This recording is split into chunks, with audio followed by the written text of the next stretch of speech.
Banking খাত যে ক্রমান্বয়ে একটা ক্ষয়িষ্ণু অবস্থায় পৌঁছেছে। সেন্ট্রাল ফর পলিসি ডায়ালগের তথ্য অনুযায়ী 2008 থেকে 2023 এই 15 বছরে 24টি বড় ব্যাংক কেলেঙ্কারিতে প্রায় 92,261 কোটি টাকা আত্মসাৎ করা হয়েছে।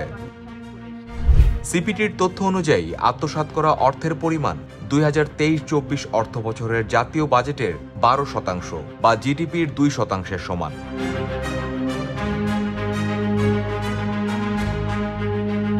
সোমবার ব্যাংকিং খাতে সুশাসন ফিরিয়ে আনতে করণীয় শীর্ষক সংবাদ সম্মেলনের আয়োজন করে সিপিডি। সেখানে এই তথ্য জানানো হয়। এটার একটা অন্যতম কারণ হচ্ছে সংবাদ সম্মেলনে সংস্থাটির নির্বাহী পরিচালক ফাহমিদা খাতুন বলেন, বাণিজ্যিক ব্যাংকগুলোকে শক্তিশালী করতে হবে, বাংলাদেশ ব্যাংকের স্বাধীনতা সমুন্নত রাখতে হবে এবং সময় মতো তথ্যের সততা ও সহজলভ্যতা নিশ্চিত করতে হবে।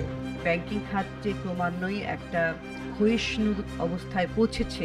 সিপিটি ব্যাংক খাতের স্বচ্ছতা আনতে একটি সুনির্দিষ্ট, সময় উপযোগী, স্বচ্ছ, নিরপেক্ষ, অন্তর্ভুক্তিমূলক ও স্বাধীন ব্যাংকিং কমিশন গঠনের সুপারিশ করেছে।